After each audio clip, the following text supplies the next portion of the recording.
Cardoso. E começamos aqui hoje mais um diálogo na web, em parceria com o canal Quebrando o Tabu.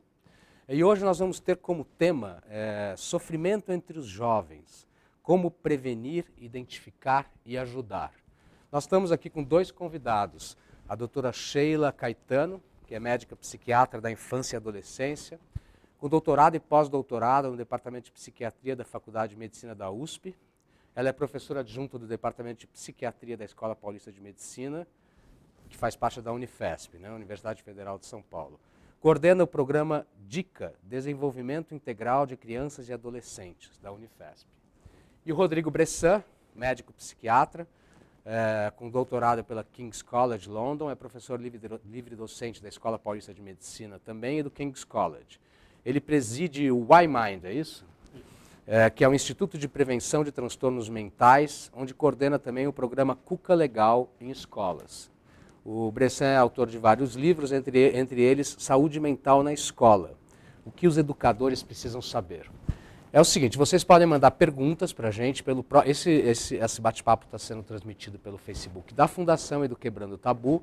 Vocês podem mandar perguntas para os nossos entrevistados aqui, tanto pelo Facebook, ou se preferirem, também podem escrever para o e-mail alvivo@fundacalfhc.org.br, alvivo@fundacalfhc.org.br. Bom dia para vocês. Então, você sabe, outro dia eu estava com... eu tenho uns sobrinhos que um acabou de fazer 18 anos, que é o Gabriel, e o outro, o Joca, tem 8 anos. E o Joca, ouvindo as discussões do Gabriel, que tinha acabado de fazer 18 anos, e ele solta de vez em quando uns petardos, assim, e ele virou e falou assim, nossa, deve ser muito difícil fazer 18 anos.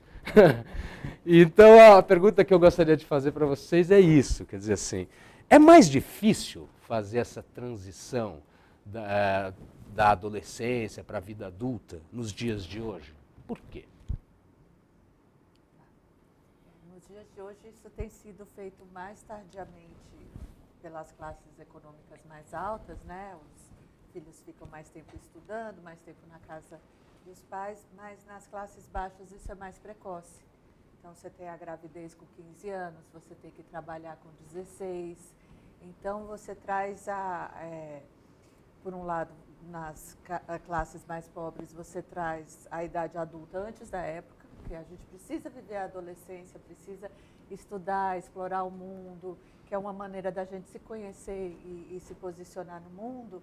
E também essa coisa das classes altas de retardar muito, você tira a responsabilidade do adolescente frente a esse posicionamento no mundo, a essa interação no mundo. Né?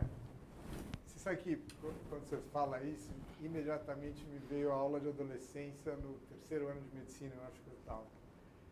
O professor de ginecologia entrou lá e falou assim, vocês acham que a adolescência é super legal, é a época melhor da sua vida? E aí ele pegou e falou assim, é um horror. E é interessante, porque naquela altura eu devia ter 18, 19, e fiquei olhando para trás, tinha um monte de coisa legal que eu tinha vivido, esperava viver, mas teve muita angústia que eu passei naquela fase, passando com quem que eu sou, por que que eu estou aqui, qual é o sentido, meu pai quer que eu faça isso, minha mãe é aquilo, meu colégio isso, as minhas crenças religiosas são essas ou são aquelas. Quer dizer, é uma fase que pode ser mais difícil ou um pouco menos difícil, mas ela é uma fase delicada, assim. E você tem uma estrutura para lidar com conflitos em formação. Mais ou menos você está meio montado para ir até os 11, 12, direitinho, organizado, se você tem ali um aparato, ali, uma família, uma escola razoável, e está preparado para tomar uma porrada, para cair, para ter questões e não sei o que, não sei o que. A próxima etapa é muito difícil, sexualidade entra. Então, por mais que a coisa esteja relativamente organizada, tem muitos elementos acontecendo. Esses que a Sheila falou são fundamentais, assim, eles têm muito a ver com o contexto socioeconômico, cultural e tal, mas tem um impacto forte do que a gente chama de neurobiologia. Hormônios sexuais explodem, o teu cérebro está preparado cognitivamente para um monte de coisa, mas não está tão preparado para lidar com os impulsos. Tem muito impulso. Eu quero ser, eu preciso ser alguém, eu quero estar com a menina mais bonita, não sei o que, não sei o que. Então, dificulta muito esse controle. O tempo inteiro, essa molecada tem que ficar negociando. E você lida com o teu traço, o teu jeito de funcionar. Eu sou mais tímido, mais extrovertido. Tudo isso tem que ser modulado com muito cuidado. Se você for ver, é engraçado, eu também tenho filhos adolescentes, e volta e meia eu fico assistindo série, filmes. O imprint, a força que tem o colegial, que se chamava colegial, que agora é o ensino médio, na vida das pessoas, tanto que você volta a assistir, todo mundo lembra das cenas, o quanto é importante o cara mais velho voltar à reunião de colégio. Uma marca aquele período que dura pro resto da vida. Quer dizer, é um período, do ponto de vista emocional, muito intenso. E vocês, isso é uma coisa, enfim, que é desde sempre, né? Agora, há algumas questões de hoje que complicam ainda mais essa situação, por exemplo, a questão da tecnologia, o excesso de redes sociais, a polarização que nós vivemos, tudo isso ainda torna o fato de a gente estar num momento em que questões como a gente falou agora, de sexualidade, de identidade, tudo isso também está muito à tona, muito polarizado. A situação está mais complicada ainda hoje? Com certeza, né? Tem um fenômeno novo para a gente que, assim, até pouco tempo atrás, a gente tinha a pessoa mais idosa da família mais sábia, né? Então, era quem ia ensinar para todo mundo como viver. Hoje você tem o netinho de 11 anos ensinando o avô como entrar no Facebook. Então, tem essa mistura de conhecimentos tecnológicos e que deixa o adolescente, principalmente, mais sabido do que o próprio adulto. E nós, adultos, não sofremos o crescimento tendo pais cuidando da gente na era digital, na era virtual, né? Então, a gente está aprendendo agora como ser pai, mãe. Dentro do mundo real, a gente teve exemplo, mas dentro desse mundo como meu filho está no videogame, com quem ele está conversando, o que ele está trocando de WhatsApp. Então, isso é muito novo na nossa dinâmica de família. Né? Fora isso, tem uma exposição muito grande que não existia na nossa época, em poucos segundos, né? Um nude, uma foto de alguém já se espalha pela escola inteira.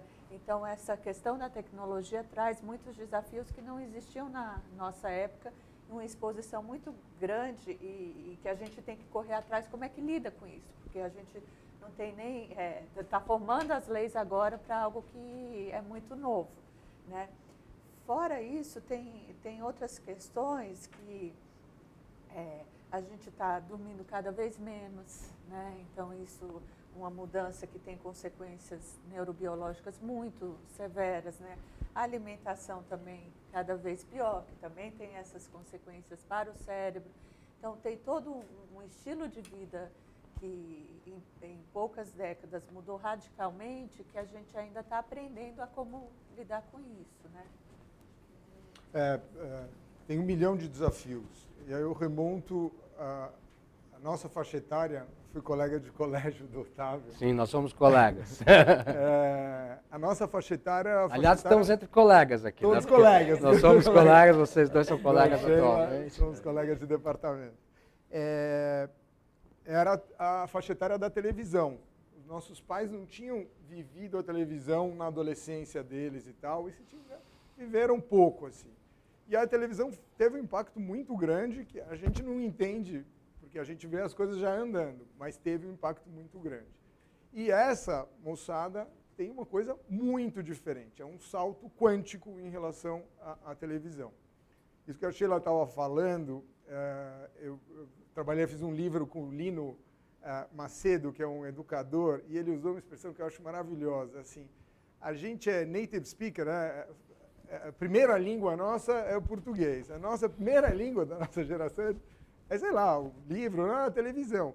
Eles são os que falam a língua melhor que a gente, né? Então você entra como estrangeiro nessa linguagem. Todos nós precisamos, todos nós aqui temos a maior parte dessas e-mail, WhatsApp, Instagram, Facebook e tal. Mas o uso é completamente diferente. O quanto esses jovens entram na televisão atualmente é nada. Eu acho muito interessante porque eu costumava dizer que eles eram desinformados. Costumava achar. E o chato do meu filho, que tem 14 anos, gosta de política. E aí eu vou lá, leio o jornal de manhã, e em algum momento eu encontro meu filho, ele tem 5 informações mais interessantes. Umas 2 sem muita crítica, assim, mas umas 3 super precisas. Porque ele... Então ele chegou ontem para mim e falou, pai, você vai dar uma palestra amanhã no negócio? Eu falei, bom, filho, como é que você sabe? Não, eu acabei de receber aqui, não sei o quê, de um site que me manda coisas e tal. Então, a forma de lidar com o conhecimento é diferente. Não adianta a gente querer ficar totalmente saudosista e tal. Mas a gente tem que se adaptar. Esse que eu acho que é a coisa importante, né? Como os meus pais falavam, não vai ficar a tarde inteira na televisão, vai usar a televisão para alguma coisa que seja útil, né? Que faça sentido. Então, a tecnologia ela tem um impacto tão importante que no mundo há uma epidemia de miopia. Miopia é o seguinte, é olho mais curto que não consegue focar. Então você tem que ver de perto. Se você está lá longe na classe, não vê a lousa. Acreditava-se, até há 10 anos atrás, que miopia era 95% genético.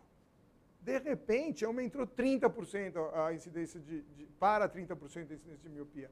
O que aconteceu? Qual é a novidade? Telinha. Então você foca o dia inteiro em coisa pequena, tem pouca exposição em espaço aberto, e aí o impacto. Coreia é um negócio absurdo. O Brasil já é muito alto e vai crescer mais. Então o que as pessoas falam é o seguinte, o que você tem que fazer? Limitar tempo, no mínimo 30 centímetros de distância e espaço aberto pelo menos 2 vezes por semana. Eu não sou oftalmologista, mas isso é só uma forma de dizer que até o tamanho do olho e o foco muda. Então, o nosso cérebro muda completamente.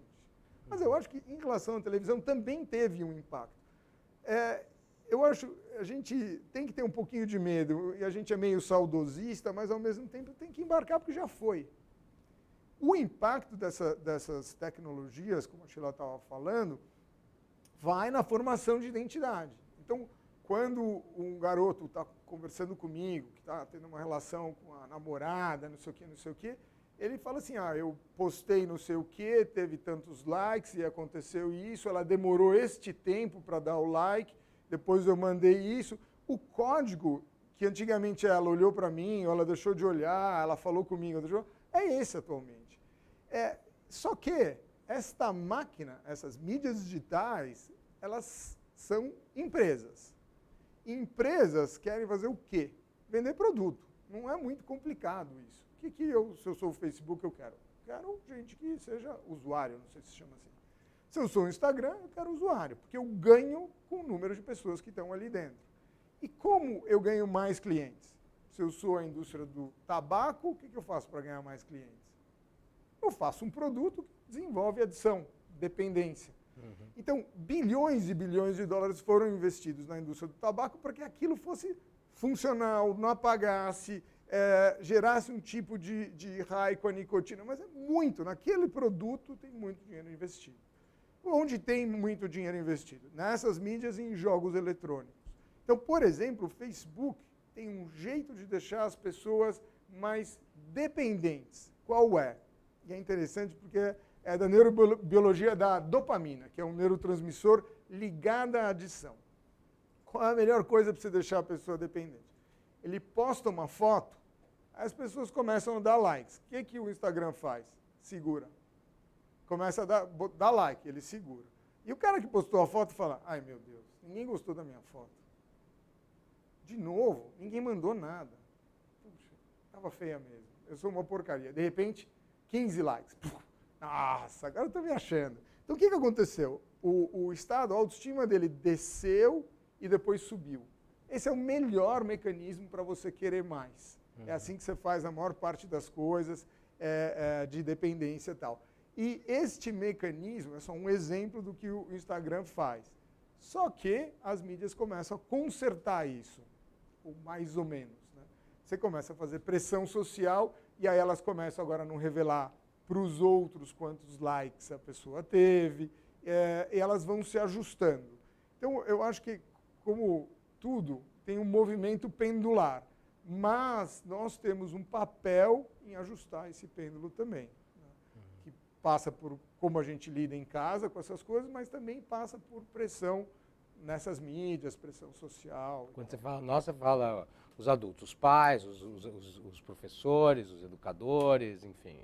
Os psiquiatras, os políticos, os formadores de opinião, o Quebrando o Tabu, acho que todos nós temos que abrir o olho para isso, sem preconceito, né? Vendo isso com clareza. Eu gostaria de... Quando a gente usou aqui, propositalmente, eu usei a expressão sofrimento entre os jovens, né? Porque eu não quis já rotular isso de um nome assim ou assado. Mas quais são, hoje em dia, vocês que trabalham com isso no dia a dia, quais são as principais queixas, as principais questões ali que os jovens vivenciam hoje em dia? E quais são os transtornos, né? Poderíamos falar um pouquinho mais disso? Claro. Sofrimento, desde que o homem é homem, são as grandes paixões, né? É bem intenso, mas que agora é muito exposto, né?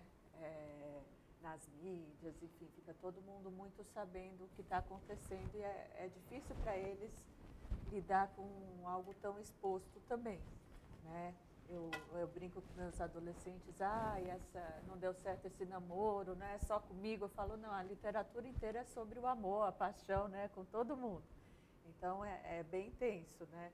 Como o Rodrigo falou das festas, né? Do colegial, todo mundo lembra o primeiro namoro, né? A primeira relação sexual. Então, é algo muito marcante e que eles estão vivendo isso. E vivendo isso numa época que tem os hormônios que estão lá agitando tudo, mas que também tem isso. É a época em que a gente está mais impulsivo, que primeiro a gente age, depois a gente pensa. É a época que os sentimentos estão mais intensos, até para a gente conseguir diferenciar, entender melhor cada sentimento. Tudo é vivido muito, muito, muito intensamente, né? Para eu entender realmente o amor, a tristeza, é tudo muito alto e baixo, né? Agora, junto com toda... Aí tem as questões também de eu sou ou não sou querido pelo meu grupo, pela minha escola. Tem a questão do bullying, que é muito importante.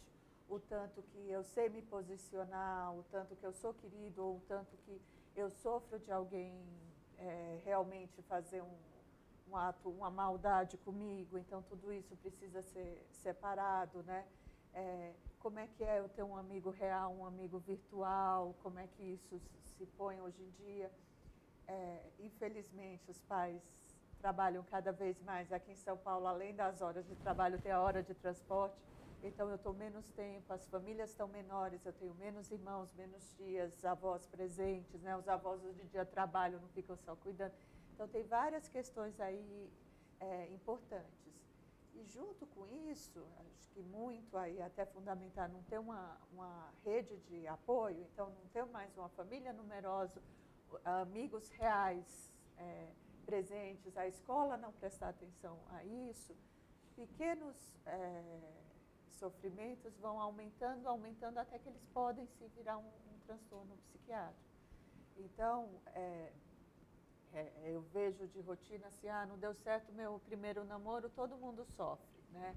Mas não tem com quem conversar, não tenho com quem falar, e aquilo vai vindo repetidas vezes na minha cabeça, que ninguém vai gostar de mim, que nada vai dar certo.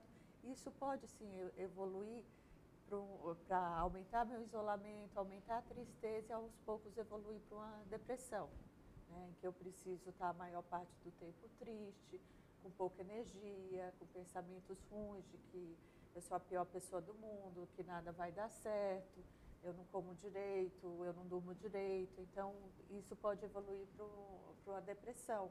Ou para um quadro de ansiedade, que eu estou sempre preocupado, que eu preciso tirar a melhor nota, eu preciso ser o melhor no esporte que eu faço, eu preciso resolver o futuro o tempo todo, né? Então, esses são transtornos que estão vindo com frequência e, principalmente, acho que no mundo atual, a questão das drogas como um alívio para se eu estou preocupado, para se não deu certo o que eu tentei resolver, e com isso dispara vários outros transtornos psiquiátricos. Eu acho que essa questão, né, que a gente está falando muito de depressão na adolescência, suicídio, especialmente na adolescência, é legal a gente colocar em contexto. Assim. Todo mundo trata como se fosse uma epidemia, um horror e tal, mas é um problema muito sério, mas é legal ter isso em perspectiva. A primeira coisa que eu acho chave quando você pensa em transtorno mental é que a gente chama de transtorno um nome que em inglês é disorder, mas significa doença. A gente tem critérios diagnósticos comportamentais e da experiência emocional das pessoas, que com esses critérios a gente consegue fazer um diagnóstico e, a partir do diagnóstico, planejar o tratamento, que pode ser com terapia, com remédio, com terapia e remédio, e diversas outras coisas que você pode fazer. Mas é importante saber que isso é um raciocínio clínico médico para você chegar a essa conclusão. Então, quando você pensa em transtornos mentais atualmente são o maior problema de saúde pública, porque você não pensa mais em mortalidade como o maior determinante. Então, quando a mortalidade está bem controlada, doença do coração e cerebral estão lá para frente, mesmo câncer está muito para frente, as pessoas começam a morrer para valer 65, 70 anos e tal. Então, o que determina a maior incapacitação na população mundial são os transtornos mentais. Por quê? Porque a maior parte das pessoas que tem uma depressão trata, melhora, mas algumas, quando não trata, piora, ficam incapacitados. Se você for ver a taxa de incapacitação dos professores da rede pública ou dos policiais por depressão, policiais eu vi ontem uma matéria, por isso que eu estou falando, é assustador. O impacto é enorme na nossa sociedade. Então, a gente tem que ter em mente a ideia de incapacitação. Só que, quando você pensa isso, a incidência de transtornos mentais na população é mais ou menos 25%, 1 em 5, ou 20% ou 25%, ou 1 em 4. Se é 1 em 4, ou você tem, ou alguém muito perto de você tem. Não tem mais por que a gente ficar com preconceito, entendeu? Não tem muita saída mais. Ah, não, o deprimido é o outro, o que tem toque é o outro, o psicólogo. Não dá mais. Essa é uma linguagem que a gente precisa falar. E é por isso que a gente está aqui, exatamente para que a gente possa criar uma linguagem que possa comunicar. Só que, quando você vai ver uma doença tão grave, tão grave não, grave prevalente, quer dizer, muita gente tem, e que tem um impacto grande nos adultos, tem nas crianças e adolescentes, a Sheila vai contar até melhor para a gente qual é o impacto disso, 50% dessas doenças dos adultos começam antes dos 14. Onde estão essas pessoas? Estão todas na escola. Está acontecendo, entendeu? Não dá para fechar o olho. 75% dessas doenças dos adultos acontecem antes dos 24.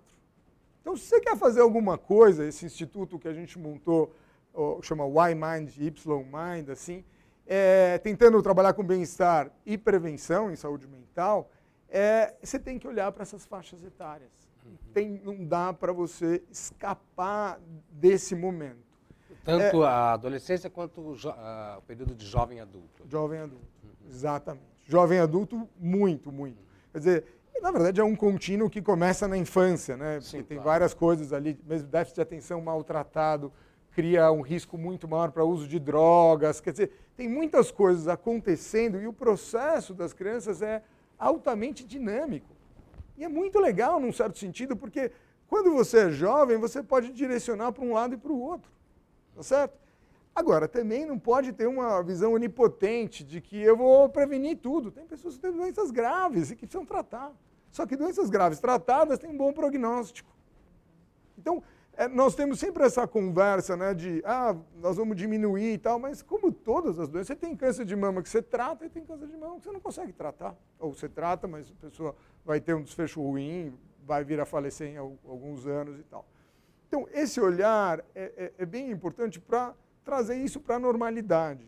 Esse não é um fenômeno só do nosso século. Isso acontece há muito tempo. E muita gente foi prejudicada por causa disso, porque ninguém viu. O que começa a acontecer? A gente está vendo mais. Quando a gente começa a ver mais, a gente procura fatores de risco, que é o que nós estamos conversando aqui agora. Será que a internet, isso que a Sheila falou é chave, você mudar a estrutura familiar, tem um impacto enorme no funcionamento. O como as escolas olham isso é chave. A gente tem uma pesquisa em escolas públicas para tentar entender como é que os professores pensam saúde mental e os alunos. É assustador. As pessoas têm, ou saúde mental é lindo ou é um horror. Né? É o feio, o louco, o maluco, ou o bem-estar, todo mundo é legal e tal. Não é isso. E da onde vem o conhecimento na escola pública, onde os professores são educados para a saúde mental? Tudo menos a formação de professor. Não tem formação para professor.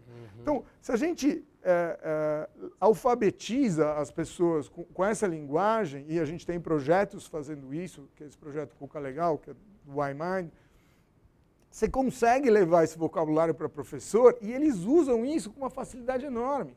Porque ninguém entende mais de criança de 9 anos do que professor.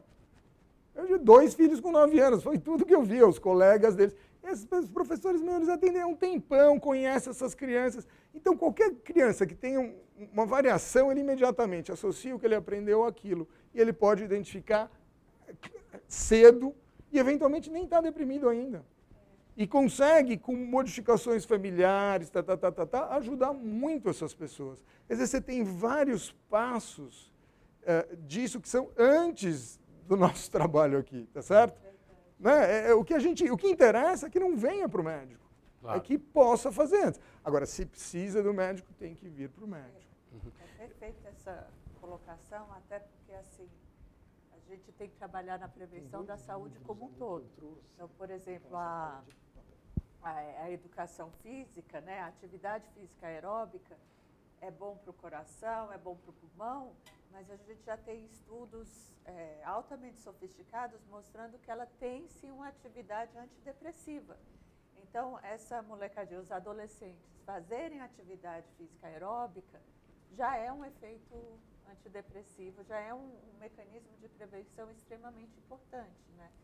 Assim como ver que alguém não está bem, não necessariamente já tem um desfecho final de ir para o psiquiatra, mas ver que não está bem, vamos aumentar a atividade física, vamos dormir melhor, vamos limitar o tempo no computador, vamos sair com os amigos, com pessoas reais. E se isso não funcionar, vamos procurar ajuda, né? Ótimo. Tem várias coisas que vocês falaram que eu gostaria de retomar, mas quando a gente recebe pergunta do público aqui, a gente passa na frente. Então vamos lá. Olha lá. A expectativa da família e da sociedade, pressão cotidiana e o fator de identidade sobre si mesmo poderiam ser os mais agravantes desse quadro? Padrões de beleza e de intelectual? Perguntas do público. Uma outra pergunta. A ansiedade pode ser o início de sintomas mais graves? Vou jogar um pouco para vocês aí essas duas perguntas. Tá. Primeiro, assim, é importante que o nosso cérebro, né, o expert nisso vai até detalhar mais, mas assim, o nosso cérebro de criança ele vai amadurecendo, adolescente e depois adulto. Então, o que a gente primeiro vê de sinal que alguma coisa não está bem é a ansiedade. Que na infância aparece muito como medo. É aquele medo muito exagerado. Medo todos nós temos. Até um jeito de eu, assim, me segurar para não ir para o ambiente, eu ter que ficar perto de mamãe e papai, porque na hora que eu durmo eu tenho medo do monstro, isso tudo é normal. Mas quando esse medo me paralisa de não vou comer, não vou dormir, não vou para a escola, isso já mostra que não está dentro do esperado. Então a gente está começando a falar um pouco de alguns sinais. Isso? Tá. Perfeito, Legal. Alguns sinais, né? Lembrar que todo mundo tem medo, né? Meu filho tinha medo de dormir sozinho para o meu quarto, né? Porque tinha um monstro, o homem do saco, que podia invadir. Então esses medos, até com as nossas figuras culturais, folclóricas, são completamente normais. Sim. E é o momento também que a gente começa a desenvolver o socioemocional, tanto em casa quanto na escola, e o que a gente faz se chegar o homem do saco? Como é que a gente luta? Como é que a gente enfrenta o homem do saco? Mas sempre dentro da linguagem daquela criança, né? No lúdico, na brincadeira, né? Então, o dia do saci, vamos caçar saci, vamos caçar os medos. Quando isso fica de não consigo desgrudar de papai e mamãe, é tanto medo que eu não consigo dormir, no começo, eu não consigo me alimentar, não consigo ir para a escola, aí já é um sinal de que não está legal. Como bem disse o Rodrigo, o transtorno psiquiátrico, né, a doença está no nosso cérebro. Então, não acontece só em casa, ou só na escola, ou só com aquele amigo que eu não gosto de brincar. Acontece em tudo, com maior ou menor intensidade em cada ambiente, mas acontece em tudo. Então, esse é outro sinal que a gente fica alerta, quando está acontecendo em vários ambientes essa questão disfuncional. Aí, quando vem os hormônios na adolescência, aí aumenta muito a incidência da depressão. Eu realmente ficar mais paradão, mais triste, não querendo mais sair, porque as coisas não me dão mais prazer.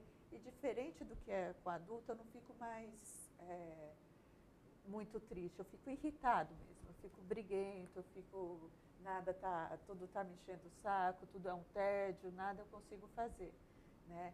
Então, esses são os sinais que a gente vê mais e que, se não tratado, aí a gente está falando de vários prognósticos ruins. Por exemplo, a gente tem estudos mostrando que meninas aos 15 anos que não foram tratadas por depressão naquele ano, né, só no ano seguinte, aos 24 anos tinham pelo menos um ano de estudo, tinham muito mais taxa de divórcio, muito mais taxa de mau relacionamento familiar, menos amigos. Então, assim, tem um efeito muito duradouro, porque é nessa fase, né, da infância e da adolescência que eu estou conhecendo quem eu sou e como eu interpreto o mundo. Então, se eu tenho uma depressão importante com 15 anos, eu não sei se eu ia ser uma pessoa que ia gostar de fazer esporte todo dia, 2 vezes por semana, porque eu estou cansada o tempo todo. Então, eu começo a confundir quem eu sou, quem é a doença, e aí sair desse quadro é muito mais complicado do que para o adulto, porque, por exemplo, eu tenho depressão com 30 anos, eu sei que eu fiquei boa porque eu volto à academia 3 vezes por semana. O adolescente ainda não sabe o padrão dele, e aí se mistura tudo, e nesse sentido é mais grave, porque sim, tem uma dificuldade da identidade de quem eu sou, o que é a doença, o que é o sintoma, como é o meu modo de funcionar. E aí isso se torna muito grave se a gente não cuida, não trata disso. Eu acho total, assim, quando você trata dessa faixa etária e a pessoa que está mal, porque está lá num quadro ansioso, num quadro depressivo, ou de transtorno obsessivo compulsivo, ou déficit de atenção e hiperatividade, mas a pessoa vira para você e fala assim, eu não posso fazer faculdade tal. Por que não? Porque eu sou burro. Como você é burro? Eu sou burro, olha minhas notas. Minhas notas estão ruins mesmo. Burro a gente fala assim, né? Mas você tem capacidade para render. Se melhorar aqui, cuidar, você vai render. E a pessoa fica com o que eu chamo de teto. Não, eu só posso ir até aqui. E nessa faixa etária é o que mais dói, você vê alguém que a doença impede que ele enxergue as coisas para onde ele pode ir. E é um limitante, como a Sheila está falando, para a vida. Porque essa mistura, e é assim mesmo, quando você está deprimido como adulto, você se sente uma porcaria mesmo. Você fica burro mesmo. E fica, você não consegue pensar direito, você se atrapalha, você tem que tomar decisão, você não consegue e tal. Mas dá uma melhoradinha, você lembra do cara que você é. Alguém que, na adolescência, vai melhorando da depressão, ele fala, agora eu estou bem. Aí ele dá uma piorada, ele fala, tá vendo, eu sou aquele burro mesmo. A identidade ainda está aqui, entendeu? Então é um lugar muito importante. Assim como marcam aquelas experiências que a gente fala dos filmes do colegial, marcam as doenças de um jeito profundo, porque é a construção de identidade, como a Sheila falou. Eu não posso ser um esportista, eu sempre fui um vagabundo. Eu sempre fui o preguiçoso tal, só que aí os pais reforçam isso, os amigos reforçam isso, e o cara está vendo que ele é assim. E ele vira, é o que a gente chama em inglês de self-fulfilling prophecy, quer dizer, é uma profecia autoproferida. Eu acho que eu sou um vagabundo, eu viro um vagabundo. Eu acho que eu sou um preguiçoso, eu acho que eu sou burro, eu viro burro. Isso vai construindo identidade, que é um perigo. Mas posso fazer um comentário? Essa questão que ele estava falando de a primeira pergunta, Sim. né? Muita cobrança dos pais, muita cobrança de imagem, várias cobranças e tal. Vamos chamar isso de estresse, tá certo? A nossa vida tem muito estresse. E é interessante que eu trabalho para fazer essa coisa de saúde mental na escola, eu trabalhei com um canadense e ele falava isso. E é evidente, mas é interessante de falar. O nosso cérebro foi feito para lidar com estresse. A gente foi feito para ficar lá escondido na caverna com medo do urso que vai te comer, tá certo? A vida do Homo sapiens foi feita para lidar com o estresse. Ela incorpora, o cérebro do Homo sapiens tem leitura no cérebro, linguagem tem, leitura profunda não tem, então você tem que desenvolver. Então lidar com o estresse faz parte. Então, eu quero uma vida sem estresse. Não vai acontecer nada na sua vida. Se você não tiver estresse, você não pede comida. Se você não tiver estresse, você não vai querer ser um profissional melhor e tal. Então, isso é uma coisa meio importante de ter em mente. Agora, o próximo passo é como eu lido com o estresse e a intensidade do estresse. Uhum. E isso é uma coisa muito delicada de lidar. Então, assim, basicamente, eu não quero estresse, pai. Vai ter que ter estresse, filho. O negócio é o seguinte, tem que se virar. Tá muito estresse pro meu filho. Ele está tentando e ele não está conseguindo. É aquele modelo que ele vai falhando. Aí você ajuda, tá certo? E tem pessoas com uma capacidade ou outra. Mas, de fato, e ele está levantando algumas coisas importantes, como é que você lida com o fato de que todo mundo é bonito lá na rede social? Eu dou uma aula sobre isso, e é bem engraçado que eu achei num site. Tem a mesma pessoa, das Kardashian, sei lá, essas pessoas famosas, no mesmo dia ela no site ou na televisão e ela na vida real. Então tem uma família toda bonitinha, sentada por uma foto, e logo depois a mãe descabelada brigando com o filho. Você vê que é natural. Quer dizer, não existe aquilo que está no negócio. Eu nunca vi, agora todo mundo aprendeu a fazer pose, sair, pegar o melhor ângulo, tal. O melhor ângulo é no fixo ali da foto. Então, realmente, para você criar uma identidade dentro desse novo mundo, dá trabalho. Mas eu acho que a gente tem que encarar essas coisas como um obstáculo. E não como, não dá para ser assim, o mundo está todo errado e tal. É o que está acontecendo. Temos que tentar melhorar, mas a realidade está aí para a gente... Recebemos mais duas perguntas aqui. Tem uma que eu vou deixar um pouquinho mais para o final, que é um assunto diferente um pouco do que a gente está conversando aqui. Vamos nessa aqui. O sentimento de solidão também é um agravante pode causar ou é um agravante para a depressão? Se sim, como podemos caracterizar de forma objetiva a solidão ou o sentimento de solidão? Os caras são bons de fazer pergunta aqui. Pois é, você viu só. Português bom, hein? Tá melhor que o meu. A solidão é algo que eu sinto. Eu posso estar no meio de uma festa com várias pessoas conhecidas, vários familiares, e me sentir só. Então é algo que a própria pessoa caracteriza, né? E que a gente vê sim que a solidão é algo que é um fator de risco, é algo associado sim ao transtorno psiquiátrico. Por que disso? Porque se eu me sinto só, eu não busco ajuda. E mais que isso, se eu me sinto só, eu não me sinto pertencente. Eu aos poucos vou cada vez mais ficando distante e acontece o que o Rodrigo chamou de efeito teto. Também nisso, assim, olha, eu tô cada vez mais distante daquele grupo de pessoas legais, né? Eu não vou mais conseguir alcançar. Então, eu não vou conseguir mais interagir. Eu não consigo mais interagir com o grupo de esporte ou com os grupinhos que tem. Então, esse sentimento de solidão também cria uma barreira para eu conseguir acessar as outras pessoas e nisso pedir ajuda e nisso conseguir obter ajuda. Porque o que a gente vê com a depressão é que, primeiro, eu paro de chamar meus amigos para sair, mas o que acontece? Aqueles amigos próximos continuam me ligando. Vamos para o cinema, vamos para o cinema. E aí eu recuso, até que eu falo para você, nossa, não chama mais o Rodrigo, ele nunca vai. Ele deve não gostar da gente, eu fico procurando outras explicações, então não chama mais. Aí o Rodrigo fica completamente isolado. Então ele não tem mais quem faz essa ponte. E uma das questões atuais, né, da nossa urbanicidade, do nosso estilo de vida, é justamente a gente não ter mais uma rede de apoio importante, a gente não ter mais esse número grande de familiares e, como o Rodrigo bem colocou e vai falar mais, os professores também na escola não terem um treinamento para o psicológico, para esse desenvolvimento socioemocional de assim, fez grupos, aquele menino que está mais quietinho, que está mais triste, que talvez seja o que mais precisa participar do grupo, ninguém chama. Então, a gente tem que, ele que devia ser o cara que ia chamar para formar o grupo, né? Então, essas ferramentas para a gente ajudar, que hoje em dia as crianças passam, muitas vezes, mais tempo com o professor do que com os próprios pais, né? Sim. Mais tempo acordados, pelo menos, né? A gente tem que ensinar. Conta um pouquinho do trabalho. Sim, eu gostaria que você falasse. Fica legal.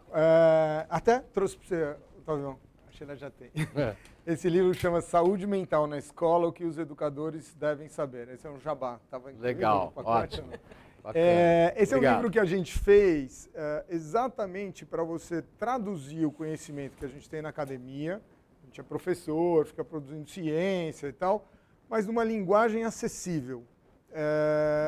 E esse é um desafio interessante, eu trabalhei bastante nisso, porque a gente fala uma linguagem e as pessoas acham que aquilo é o técnico e entendem metade e faz uma confusão. Então esse é um exercício, a gente acha que ficou legal, mas sempre a gente tenta melhorar ainda mais. Porque na medida que você consegue incorporar a linguagem, você operacionaliza para você lidar com as coisas. E o mais legal que a gente aprendeu é que para você aprender as coisas, entender as coisas, você aprende por empatia. Então, todo mundo que está ouvindo aqui a gente está falando de solidão, de tristeza, de isolamento, todo mundo, por empatia, você se remete a essas vivências. Isso acontece com todo mundo que está do lado de lá e com os professores. Então, é muito legal, porque tratando da saúde mental dos jovens, eles lidam com a saúde mental deles. Quase que um efeito colateral maravilhoso, porque eles começam a procurar ajuda para eles mesmos, eles dão mais atenção para a questão, porque eles se sensibilizam com o que eles vivenciam. Então tem um baita impacto na escola que transcende simplesmente a gente educar sobre isso. Então, o que a gente acredita com esse livro é que, até está aqui atrás no livro em laranja, informação de qualidade é a melhor arma contra o preconceito. Porque o preconceito é uma das maiores barreiras em saúde mental. O que a gente faz com quem é diferente? É o baixinho, é o preguiçoso, é o gordo, é o deprimido, é o fraco.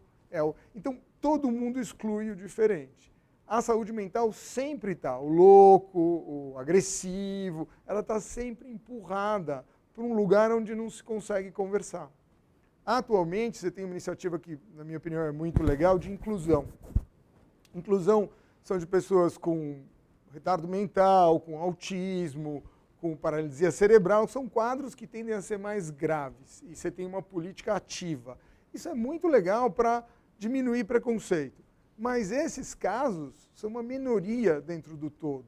A maior parte dos casos que a Sheila e eu estamos falando aqui representam muito mais e estão lá em todas as classes de aula. Mais ou menos, numa classe de 30 alunos, você deve ter em torno de 6 pessoas, acho que esse é um número, com algum problema, um ou outro problema, um transtorno mental. Então, para o professor não tem muito jeito, ele tem que lidar com isso. Ele já lida com isso, ele só precisa de uma instrumentalização para lidar com essa história. Vocês sentem uma diferença muito? Você falou logo no início, uma pergunta até que eu tinha, você já atacou ela de cara, a diferença das classes sociais, né?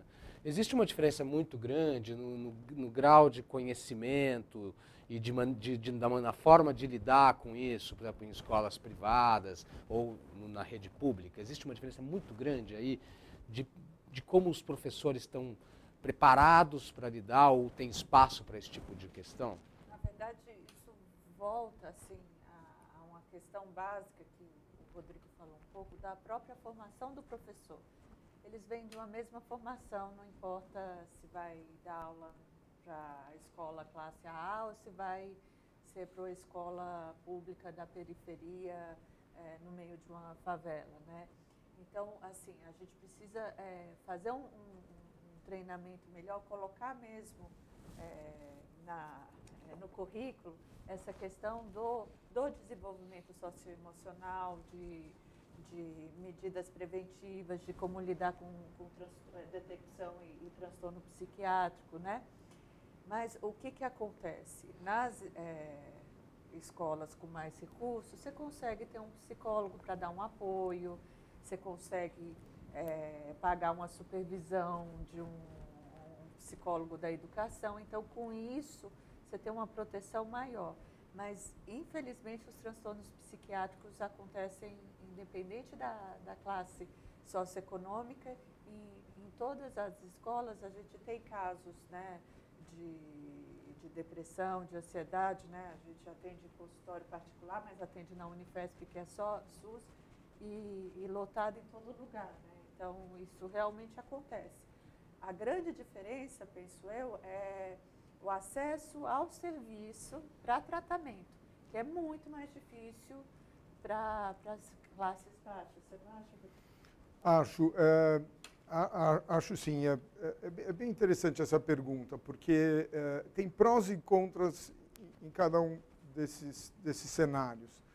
Quando a gente pesquisou, o Cuca Legal é principalmente focado em escolas públicas, mas tem uma ação em escolas privadas também. Porque a gente trabalha nisso, acaba dando palestra em escolas e, enfim, tem a prática com os professores dos filhos e tal. A falta de conhecimento sobre saúde mental e a distorção do conhecimento sobre saúde mental é enorme em todas as escolas. A distorção me parece maior nessas escolas AA paulistana, pode ser muito grande. Agora, um fenômeno recente é que estão começando a procurar mais informação, porque era muito ideologizado e muita culpa nos pais. Também com esses pais, o menino só podia ser assim. Culpabilizar o pai é a melhor técnica de não cuidar do filho.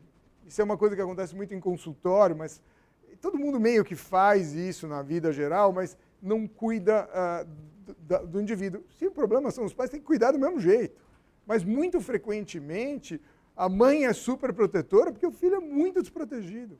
Então tem mil fatores que você tende a distorcer nesses cenários. Então a minha experiência é que há uma demanda maior. Essa história de ter havido alguns suicídios em escolas AA trouxe isso à tona, mas é uma preocupação às vezes ainda em esmalte, assim. Então você vai dar uma palestra, para uma intervenção mais profunda é um pouco mais difícil. Em escola pública, a minha sensação é que fica também um pouco mais simples. Achar o auxílio é um pouco complicado, se botar pressão, sim, mas a gente sabe que acesso à saúde não depende só de disponibilidade do serviço em si. Tem a questão da própria família ter a organização de conseguir ir atrás e ter a disponibilidade para levar o filho às 10 horas da manhã. A mãe trabalha. Quer dizer, tem mil questões que são barreiras, e uma delas é o preconceito. A minha sensação é que o preconceito é mais fácil de trabalhar no ambiente de escola pública. As pessoas estão mais abertas para ouvir questões desse tipo. Agora, tem um fenômeno interessante. Nos Estados Unidos, e essa é a minha percepção de consultório, mas não está validada com o dado, é o seguinte: nas escolas, nas famílias AA, há um maior tratamento, um tratamento que seria excessivo de déficit de atenção e hiperatividade. Porque as famílias de classe média alta fazem muita pressão para desempenho, e aí há um peso maior para aquele indivíduo tenha mais atenção e tal, e as pessoas fazem um diagnóstico exagerado. E isso, se tem em mente na escola privada aqui, eu não sei. Pode ser verdade. Mas o fato é que a gente subdiagnostica a grande maioria das pessoas que têm déficit de atenção e hiperatividade. As pessoas não são tratadas. Algumas são. E faz uma diferença enorme na vida das pessoas. Eu tenho pacientes que vieram no meu consultório no final do colegial, entraram em bons vestibulares, toda vez que ele cai de novo com déficit de atenção, ele se sente um burro incompetente. É isso que a gente estava falando de uma marca. Ele foi um burro incompetente a vida inteira na escola. E como assim eu não sou? Aí ele melhora, ele começa a fazer as coisas, depois ele dá uma deprimida, porque ele começou a ter depressão depois do déficit de atenção, quer dizer, vem 2 doenças aqui. Jogador de tênis, capaz, inteligente, com uma família legal e tal, arrasta um problema por muito mais tempo do que deveria arrastar. Gente, nós vamos precisar de 2 horas aqui, porque estão vindo muitas perguntas, e fora as minhas na minha cabeça aqui, ó. Mas, olha, eu vou priorizar as perguntas que vêm da internet aí. Justamente essa questão que vocês estão falando agora do tratamento, né? Nós temos uma pergunta aqui que já toca numa questão que eu gostaria de trazer. Por que será que mesmo com medicação e terapia é difícil sair do estado depressivo? Outra pergunta, o psiquiatra do meu filho não passou medicação, apenas exercício. Tá certo isso? Eu queria justamente discutir essa questão com vocês. Medicação, quando ela realmente é necessária? Que outras possibilidades? Nós estávamos comentando agora, eu, por exemplo, quando eu era adolescente, eu achava que a minha principal dificuldade era de me abrir, ser menos tímido. Fui para o teatro, né, que foi muito bom para mim. Então, quer dizer, quais são as alternativas que estão e quando se realmente é necessário entrar com uma medicação? A questão da medicação é um julgamento clínico, né? O psiquiatra vai avaliar e vai ver a gravidade, né? O que a gente tem consenso no mundo inteiro é que depressões muito graves, depressões com sintomas psicóticos, que é a quebra com a realidade, ficar perseguido, ouvir vozes, etc., e depressão já com pensamento de morte suicida, sempre precisa ser medicado, tá? Depressão, então, as depressões graves a gente sempre medica. E depressões que não responderam a outro tratamento, por exemplo, fez a psicoterapia, foi feito com um bom terapeuta, fez tudo direitinho, não está respondendo, a gente entra com medicação. A depressão moderada, a gente avalia tudo isso, o tamanho de impacto que está tendo para pensar ou não na medicação. A depressão leve, a gente tem medidas sociais, fazer atividade física, dormir melhor, fazer higiene do sono para dormir melhor, né? Não vai mais ficar no computador até as 2 da manhã, limitar horas de exposição à tela, porque eu estou tendo muita luz, aí com isso eu não durmo. Então, várias medidas ambientais podem ser o suficiente e na verdade, são o suficiente para tirar de um quadro leve de depressão. Agora, mesmo com a entrada da medicação, eu preciso organizar aquela criança, aquele adolescente, para evitar que a depressão, que o toque, ou volte, ou se voltar, que seja algo que eu consiga lidar mais, né? Eu falo muito para os meus pacientes que é uma coisa se eu tenho diabetes e aplico insulina todo dia, como de qualquer jeito. A outra coisa é se eu aprendo como comer.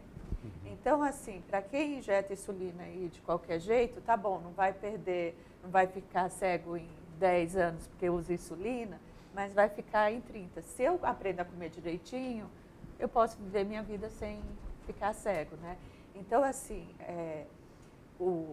a depressão, pode ser que eu tenha uma herdabilidade genética, eu tenho uma carga genética muito alta para aquela depressão.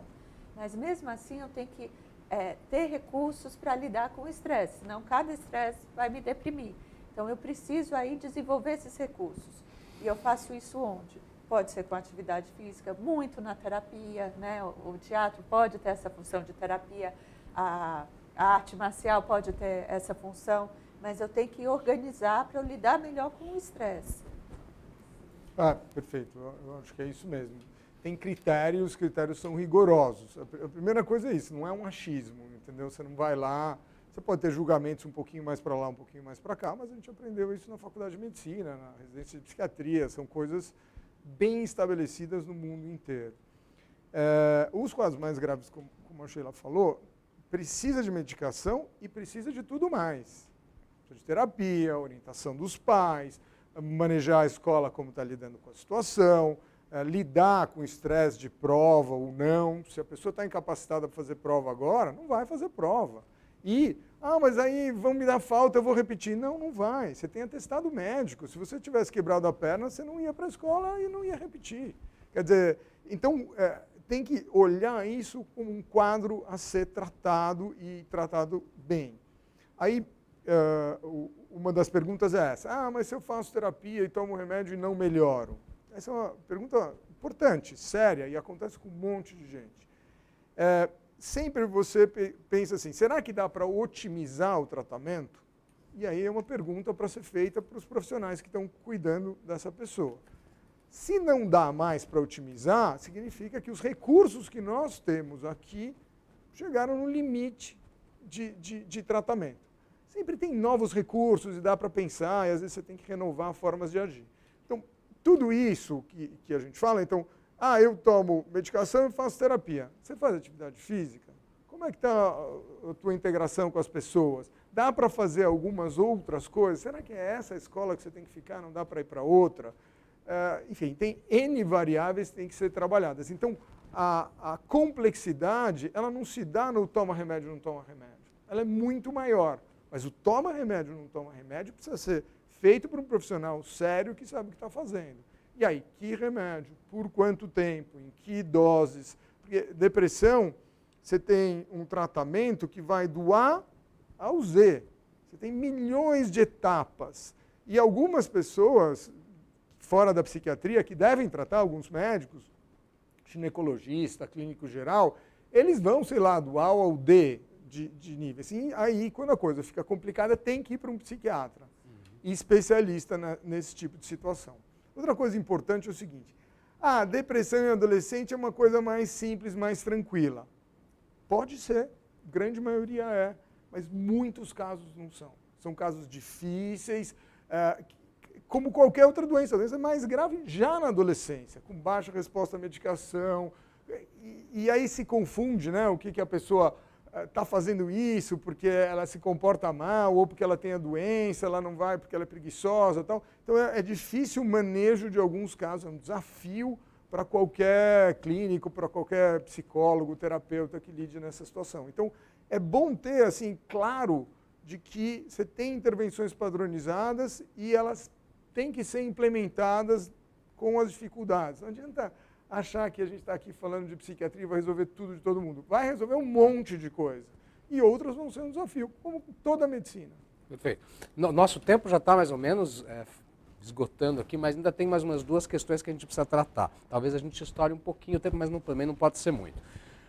Eu deixei um pouco para o final aí a questão do suicídio, né? Porque é uma situação um pouco limite, mas a gente sabe que é muito grave, né? Recentemente, acho que foi a semana passada que saiu uma informação de que sobre a questão do suicídio entre jovens, que está galopante no mundo inteiro e no Brasil também. E aqui a gente tem uma pergunta até sobre isso, né? Como saber que a pessoa está pensando em se matar, se ela diz que está tudo bem? Né? O que vocês diriam ali sobre essa questão do suicídio entre adolescentes e entre jovens adultos? Realmente temos que ficar atentos até os dados que a gente tem possivelmente são subnotificados, porque muitas adolescentes morrem, parece acidente, não é? Ou tentam, né? Então é algo que a gente tem que ficar muito atento a qualquer tentativa de suicídio, né? A gente tem as tentativas que realmente são muito graves, que a pessoa de fato está muito deprimida e vê o suicídio como a única saída, e aquele que usa até de uma forma teatral, de manipulação. E aí vem a questão, né? Para que precisa usar o suicídio para isso? Então é algo também muito grave, né? O que a gente fica muito atento? Ao adolescente que está muito isolado, né? Que está ou muito irritado ou muito triste, mas e que você vê que ele não está mais curtindo a vida, que nada mais dá prazer, né? Aquilo que era divertido para ele, ouvir uma música, etc., ele fica muito isolado. E o que a família tem que estar atento é não ficar assim: filho, você está com problema, filho, eu vou te levar para um psiquiatra para tratar logo isso, para um psicólogo. Se a pessoa já está se achando a última do mundo, que não pertence a nenhum grupo, que só traz estresse, etc., e aí você oferece um tratamento psiquiátrico cheio de barreiras de preconceito, de estigma, aquele adolescente não vai. Então, o que muito você tem que fazer é dizer que a família está com problema e eu vou procurar ajuda para a família. Filho, você fica muito no quarto, não fica com a gente. A mamãe não está sabendo o que está acontecendo. Vamos com a mãe conversar com o psicólogo, com o psiquiatra, porque ela precisa de orientação, ela não está sabendo como lidar com você. Aí o adolescente vai porque é uma questão da família. Então, fazer muito isso do movimento da família. Bom, isso que você falou até tem a ver com outra pergunta aqui que a gente recebeu. Como o ambiente e a educação familiar podem influir na depressão e ansiedade dos jovens? Seria necessário também tratar os pais? O fator de projeção das frustrações dos pais é um agravante? Então, isso é uma questão que a gente já falou aqui um pouco, mas eu gostaria que você falasse um pouquinho mais, Bressan. Os pais hoje, né, eles também passam por muitas dificuldades, né?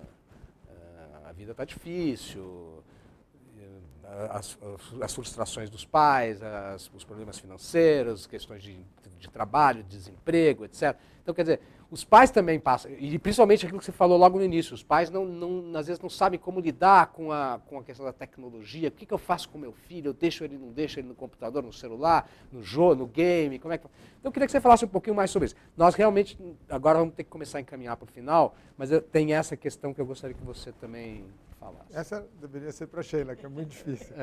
Eu odeio essa história de culpabilizar pai, mas com certeza a gente está num ambiente, tá certo? E cada um vai reagir de uma forma. A chance de você ter um adolescente com depressão e outras pessoas na família terem depressão é razoavelmente alta. Às vezes o avô teve depressão e a pessoa lida de um jeito diferente por causa disso e tal. Então, certamente, o ambiente é um dos componentes. O que eu acho mais fácil de discutir, em vez de ficar apontando o dedo, porque né, todos nós sabemos que nós temos limitações. E a outra coisa que eu aprendi é que todo mundo está fazendo o melhor que pode. A gente sempre fala, o filho não sei o quê, o pai não sei o quê, a mãe não sei o quê, quando dá errado o médico não sei o quê. Na verdade, está todo mundo tentando acertar ali. Então, quando você ganha informação e faz essa estratégia que a Sheila falou, não é só você, nós estamos aqui juntos, vamos procurar um caminho, ajuda muito. Tem pais que projetam nos filhos e são muito arrogantes e podem fazer mal para os filhos? Tem. E esses filhos deprimem? Às vezes sim, às vezes não. Então é muito difícil de você fazer uma linha causal tão direta e apontar o dedo e culpabilizar o outro. Certamente os fatores estão todos aí para serem lidados, mas de um jeito respeitoso com cada um dos players ali, dos protagonistas. O importante é que haja um diálogo entre todos, né? O maior diálogo possível, melhor. E aí, só para complementar o que a Sheila estava falando, como é que você lida com a questão do suicídio? Uma é que pode perguntar, não tem problema, não é feio, e perguntar com a possibilidade disso ser verdade. Eu penso em me matar. Ué. E aí, quando você pergunta, você não está pensando em se matar? O cara fala, claro que não, mãe. Entendeu? A resposta é meio automática, não tem muito jeito. Mas quando você fala, filho, você está tão angustiado, você pensa que não faz sentido mais a vida? Puta, pensa. Mas você não tem mais esperança que você vai melhorar? Melhorar do quê, mãe? Olha o jeito que eu estou. Então, você consegue conversar na medida em que você busca sintonia. E, em geral, quando você tenta ficar batendo no tá querendo se matar, não está querendo se matar, é fria, porque se o cara respondeu que não quer conversar, não é que ele não quer falar disso, ele não quer conversar, aí você tem que buscar outros caminhos. Conversar com um amigo, uma tia que conhece bem o garoto e, eventualmente, levar num terapeuta, num médico, que vai ter uma possibilidade maior de falar disso. É importante dizer que a incidência de ideação suicida é bem alta, é mais de 30% em depressão. A incidência de tentativa de suicídio é bem menor, chega a 10%. E 1% chega em suicídio dessa população, na verdade, um pouquinho mais. Mas o que significa isso? Que o assunto acontece em várias situações, entendeu?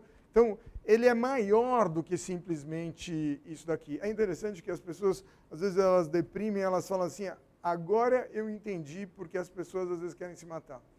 Ela não está querendo se matar, mas ela uma hora falou, não faz mais sentido. Mesmo que tenha durado pouco, ela fala, agora eu entendi. E é meio difícil para quem nunca passou por essas experiências ver isso. Eu quero me matar porque eu tirei uma nota ruim, ou porque a minha namorada me abandonou. É muito diferente da experiência de quem está lá muito angustiado e passando por isso daí. Então, você tem que trabalhar com isso com naturalidade, mas com seriedade. Ó, nesse nível você tem que ir ao médico. Ideação suicida, tentativa de suicídio, é para ser cuidado. Não dá para dizer tudo bem para isso, entendeu? Mas também não é para fazer drama. Entendeu? Maravilha. Eu vou aqui, recebi uma pergunta aqui que eu vou ler e vou tocar mais em alguma questão e depois eu vou dar uma palavra para vocês mais uma vez para cada um e aí a gente encerra. Olha, não precisava de mais tempo mesmo. Temos aqui uma pergunta que a gente já tratou um pouquinho, mas como foi a única que eu não falei, eu não quero deixar de fora. O que falta no admirável mundo novo, pintado por tantos indivíduos resistentes na vida destes jovens? O que falta na vida desses jovens? E eu queria também colocar aí, como para vocês fazerem uma última reflexão, a questão que você falou das drogas, né? Vou botar também o álcool, né? Hoje em dia a gente tem a lei, né? Dos 18 anos não pode beber, mas a gente sabe que muitos jovens bebem antes, né? Não é o ideal, enfim, mas eu queria saber como lidar com isso. Como pai, como você lidar com isso, né? Com essa necessidade dos jovens experimentarem, como que faz, e tanto no caso do álcool quanto no caso das drogas. Queria dar uma oportunidade de vocês fazerem uma última explanação com essas duas ideias na cabeça. Quem sabe a gente volta aqui um outro dia para continuar essa conversa. Vamos lá. Acho que, só analisando na mesma linha que o Rodrigo disse, né? Acho que é muito do nosso mundo moderno achar a culpa, né? Quem é o culpado dele? E muitas vezes um transtorno psiquiátrico a gente não sabe a causa completa, né? O tanto que é genético, o tanto que aquela mãe está sobrecarregada, o pai deprimiu. Então, assim, se a gente for ficar sendo detetive da história, a gente não vai chegar numa solução. Então, quando tem uma coisa acontecendo, né? Um colega diz, eu não sei de quem é a culpa, mas o problema é da família. Então, encarar isso como sendo da família, né? E o que é importante, né, de colocar é que essa fase da adolescência é a fase que eu estou me conhecendo e eu vou para o mundo. Então, fica mais atraente tudo que é de novo eu experimentar. E é daí que tem que ter muito diálogo em casa para a gente conseguir trazer um freio e explicar e trazer informações, mas não só jogar as informações. Isso tem que ser vivido no dia a dia para ter um impacto emocional, senão um adolescente não se importa, né? Se só trouxer a informação, ele não liga. Aliás, né, hoje em dia ele consegue fazer isso muito rápido no Google, mas trazer a questão de que sim, olha, fumar a maconha vai aumentar em 40 vezes o risco de ter uma psicose, né? E aí eu falo para os adolescentes, isso é uma roleta russa. Você é o cara que vai fumar maconha, pode não ter nada, mas você quer ter um surto psicótico, uma depressão, um pânico que você for experimentar. Então isso precisa ser dito, não uma vez, não na informação do computador, isso precisa ser trazido o tempo todo e por pessoas que importam, né? Na escola, na família. E na verdade, o que esse adolescente precisa é ser visto, mas não pela rede, né? Não pela rede, não por tudo. Ele precisa de que tenha, assim, um adulto, um pai, uma mãe, um professor, alguém que cuide, olhe, perceba, nossa, ele está muito caladinho, está muito quietinho, o que está acontecendo? Que outros recursos, ele não quer conversar, então vamos andar, vamos fazer uma peça de teatro, vamos desenhar, vamos trazer recursos para trazer aquele adolescente que me parece que não está bem, de volta ao bem-estar. É legal você trazer esse assunto de álcool e drogas. Um dos grandes motivos que a gente quer detectar precocemente e tratar esses problemas é que eles vulnerabilizam para a depressão. Então, déficit de atenção e hiperatividade, depressão, ansiedade, todos eles vulnerabilizam para você começar a usar álcool e drogas, porque uma das coisas você não se sente pertinente. E o grupo de pessoas que estão usando mais vira um lugar onde você passa a se sentir pertinente só para você usar. Porque eu já atendi de garotos que têm um quadro de ansiedade, já vêm dependentes de maconha, porque a maconha vira uma forma de tratar o quadro de ansiedade dele. E aí você trata a ansiedade, fica muito difícil de tirar a maconha. As pessoas tendem a achar que não, maconha não causa dependência. Causa dependências muito difíceis de tratar, porque a pessoa incorpora no seu cotidiano e tal. Aliás, em relação à maconha, se tem essa coisa que está liberada em todos os países, então todo mundo acha legal e tranquilo. Em nenhum país do mundo é liberado antes dos 18 anos. Então essa a gente chama de crença normativa, né, que tudo bem e tal. Por que não é liberado antes dos 18 anos no Colorado, em Portugal, no Canadá? Porque realmente um cérebro de alguém que está na adolescência é muito vulnerável à maconha. Com relação aos pais, como é que a gente lida com isso? Eu acho um baita desafio. E a gente, quando fala aqui, não vai resolver o problema de todas as pessoas. Mas eu acho mais fácil a resposta não, não. Porque é ilegal, e porque é ilegal antes dos 18 anos usar álcool. Essa é uma postura, tá certo? Não, não. E ter isso tranquilo. Para os pais fazerem isso, eles precisam digerir. Se os pais podem fazer alguma coisa com os filhos de conselho geral, e isso é estudado, não sou eu que estou dizendo, é dar limite. Limite não é severo e bater. Dá limite, isso pode, isso não pode. Eu falei que pode, tem que fazer desse jeito ou daquele jeito. Isso, como uma medida, é a mais importante. Ou seja, 18 anos não pode antes. Não, mas não só com drogas, com tudo. Sim. Desde pequeno, tal, dá limite. Tem que estudar agora, tem que dormir agora, tem que comer agora. Toda forma de limite ela é interessante ao longo do desenvolvimento, e com drogas é parecido. Você conseguir ter uma postura. Só que aí tem uma outra conversa. Então essa é a postura, vamos dizer, geral. Meu filho usou maconha, o que eu faço? Aí é um pouco diferente. Porque se você simplesmente fala, você não pode, não pode, vira um bate-boca. Usou maconha. Então vamos ver que história é essa, o que aconteceu, qual é o contexto, como, quantas vezes, quanto usa. Aí você vai entender aquilo para lidar com aquela questão, sem mudar a sua posição necessariamente, entendeu? E aí que você vai para o individual. E essas pessoas chegam no consultório. Como é que você lida no consultório com tal situação? Depende da situação, você vai lidar com isso. São as últimas palavras? Sim. Então eu queria agradecer muito, Otávio. Uma delícia estar aqui conversando com você. Fazia uns 30 anos que eu não te Foi via. ótimo te ver, Bressan. Sheila. Também agradeço muito, foi muito bom. E principalmente esse bate-bola também com o Rodrigo. Agradeço também com o Otávio. Eu agradeço também a presença de vocês. Agradeço as pessoas que nos assistiram, as perguntas que foram feitas. Assunto excelente. Vamos voltar a eles. Muito obrigado. Obrigado a todos. Até logo.